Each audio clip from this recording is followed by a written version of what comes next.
संसद में वंदे मातरम की 150 साल पूरा होने पर चल रही बहस पर अब श्रीनगर से Jammu and Kashmir national conference के सांसद आगा सैयद रूहुल्लाह की स्पीच सोशल मीडिया से लेकर तमाम प्लेटफॉर्म पर वायरल हो रहा है।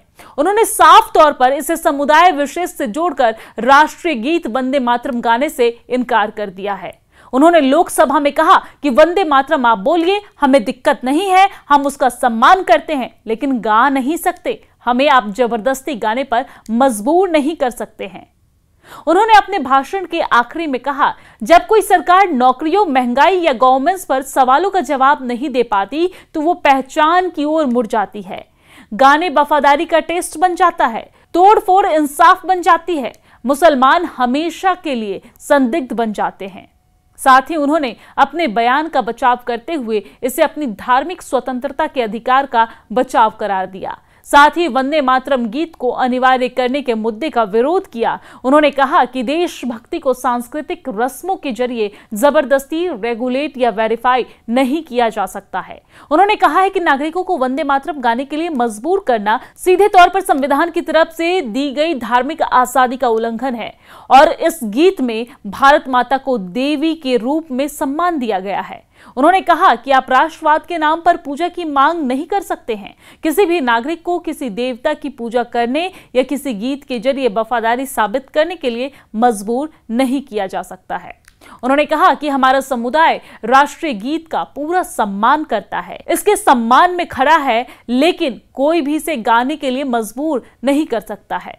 उन्होंने अपने भाषण में कहा कि राष्ट्रीयता बदल सकती है, सरकारें आ जा सकती है, लेकिन मेरा विश्वास नहीं बदलता। हमने इस देश की आजादी के लिए बाहरी लोगों से लड़ाई लड़ी है। अगर जरूरत पड़ी तो हम इस देश के अंदर अपनी आजादी के लिए उन सभी के खिलाफ पूरी जान से लड़ेंगे जो हमें हमारे संवैधानिक अधिकारों से वंचित करते हैं। आगा सैयद रूहुल्लाह ने वंदे मातरम की बहस को बुलडोजर कार्रवाई से जोड़ दिया।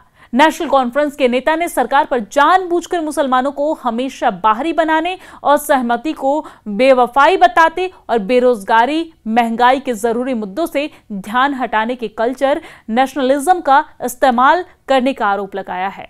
नेशनल सॉन्ग वंदे मातरम पे डिस्कशन हो रहा है सुबह से, और मैं ये समझता हूँ कि इस मुल्क में इस नेशनल सॉन्ग के साथ किसी का ना एतराज़ है, न कोई दो राय है।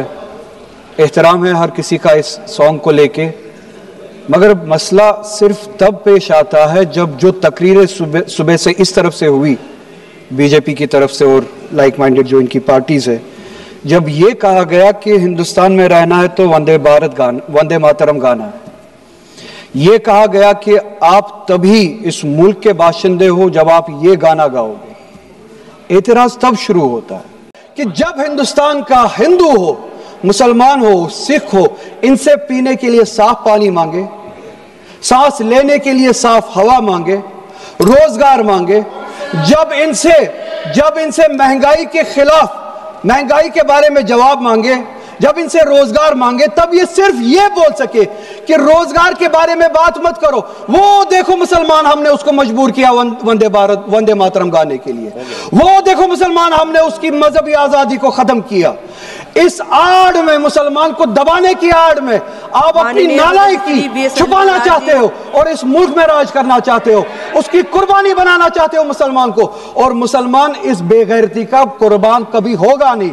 हमने इस मुल्क की आजादी के लिए भी खून दिया है और इस मुल्क में आजादी को बचाने के लिए भी अगर खून देना पड़े हम देंगे। हमने उनके साथ भी लड़ा है, आप जैसों के साथ अगर 1000 साल तक भी लड़ना पड़े हम लड़ेंगे, उसी गैरत से लड़ेंगे। वही सांसद रूहुल्लाह के बयान के बाद सियासत गर्मा गया है और आपको जानकारी दे दें कि बीजेपी नेता आरएस पठानिया ने सवाल उठाए हैं। आरएस पठानिया ने कहा कि रूहुल्लाह का बयान संविधान की भावना के खिलाफ और कानून के हिसाब से रूहुल्लाह को सजा मिलनी चाहिए। वंदे मातरम कोई भारतीय जनता पार्टी या किसी दल विशेष, समुदाय विशेष, धर्म विशेष का कोई तराना नहीं। ये डिक्लेयर्ड राष्ट्रीय गीत है और राष्ट्रीय गीत के प्रति इस किस्म की घृणा, इस किस्म की नफरत, इस किस्म के डिबेसिंग कमेंट्स यूज करना मैं सबसे बड़ी निंदा का ये अपने आप में सबब है और सख्ती के साथ इस पे एक्शन लेना चाहिए। कल एक नया डिबेट जो नरेंद्र मोदी जी ने पार्लियामेंट में जिसको एक उजागर किया है कि कांग्रेस की सरेंडर की राजनीति, जो ये सरेंडर की जो आदत कांग्रेस में थी, कांग्रेस ने पहले भी इसको, हालांकि वंदे मातरम को कभी मैं बोलूंगा मुल्ला हसरत मोहानी या अबुल कलाम आजाद या अशफाक उल्लाह खान इन जैसे कभी भी फ्रीडम फाइटर्स ने कभी इसको डिनाइग्रेट नहीं किया, लेकिन जवाहरलाल नेहरू जी ने इसको कट टू साइज करके इसको एडिट किया और एडिटेड वंदे मातरम को हमारा राष्ट्रीय गीत जो बनाया। ये बात एडिशन की नहीं है, एक स्टेंजा जाने आने से कोई ज्यादा नहीं होगा, लेकिन कांग्रेस की मानसिकता जिससे पूरा देश आज तक, हम आज भी इसे विभाजन की विभीषिका की पार्टीशंस के जो हॉरर्स हैं उसके नाम से हम आज भी सेलिब्रेट करते हैं। सबसे बड़ा ब्लंडर जो 1947 का पार्टीशन, ये कांग्रेस की जो पॉलिसी ऑफ सरेंडर, जो पॉलिसी ऑफ अपीजमेंट के माध्यम से हुआ है और भारतीय संविधान की उन्होंने शपथ उठाई है। और भारत के कौमी तराने, नेशनल सॉन्ग के लिए ऐसी बातें बोलना ना सिर्फ गैर कानूनी, गैर आईनी, गैर संवैधानिक है, बल्कि जिस संविधान की उन्होंने शपथ उठाई है और जिस पोस्ट पे वो अभी बैठे हैं, काबिज हैं, ये उसकी गरिमा को भी तार तार करती है। एक्शन होना चाहिए और सख्त से सख्त कार्रवाई होनी चाहिए। साथ ही वीएचपी ने वंदे मातरम पर सैयद आगा रूहुल्लाह की टिप्पणी की आलोचना की। न्यूज 18 से बातचीत करते हुए वीएचपी जम्मू कश्मीर के प्रेसिडेंट राजेश गुप्ता ने कहा है कि इस देश के नेशनलिस्ट लोग उस नेशनल सॉन्ग पर ऐसे बयान को कभी बर्दाश्त नहीं करते जो लोगों और हमारे फ्रीडम फाइटर्स में देशभक्ति की भावना जगाता है। उन्होंने मांग की है कि भारत के प्रेसिडेंट को सैयद आगा रूहुल्लाह के बयान पर संज्ञान लेना चाहिए। सुनिए और क्या कहा।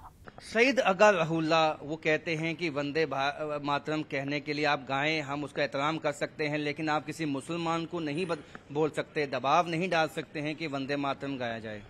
देखिए, भारत में रह करके और भारत के राष्ट्रीय चिन्हों का अपमान करना, भारत में जिस गीत को जिस राष्ट्रीय प्रेरणा का एक माध्यम समझा जा रहा है, उसका अपमान करना, उसके प्रति दुर्भावना रखना, मुझे लगता है कि इस विषय को लेकर के भारत की सरकार को और भारत के राष्ट्रपति को, उपराष्ट्रपति को, पार्लियामेंट के स्पीकर को, सबको सोचना होगा कि कितनी लिबर्टी इन पार्लियामेंटेरियंस को दी जा सकती है। इनको ये कहिए कि अगर ये कहीं यूएई या सऊदी अरब के नागरिक होते और वहां के राष्ट्रगीत के बारे में, राष्ट्रीय चिन्ह के बारे में इनके मन में ऐसी भावना होती तो क्या अब तक वो ये जो कहते हैं सर तन से जुदा, ऐसा कुछ ना कुछ हो गया होता। तो ये इस तरह की दुर्भावनाग्रस्त बातें जो हैं करना बंद करें। किस दुश्मन देश के एजेंडे पर ये काम कर रहे हैं, भारत की सुरक्षा एजेंसियों को ये भी सोचना होगा, बड़ी सख्ती से इनके साथ निपटना चाहिए। आपने कहा पार्लियामेंट जो जितने भी पार्लियामेंटेरियन हैं वो अगर ऐसी बात करते हैं तो विशेष जो है कार्रवाई होनी चाहिए। किस तरह की कार्रवाई की मांग?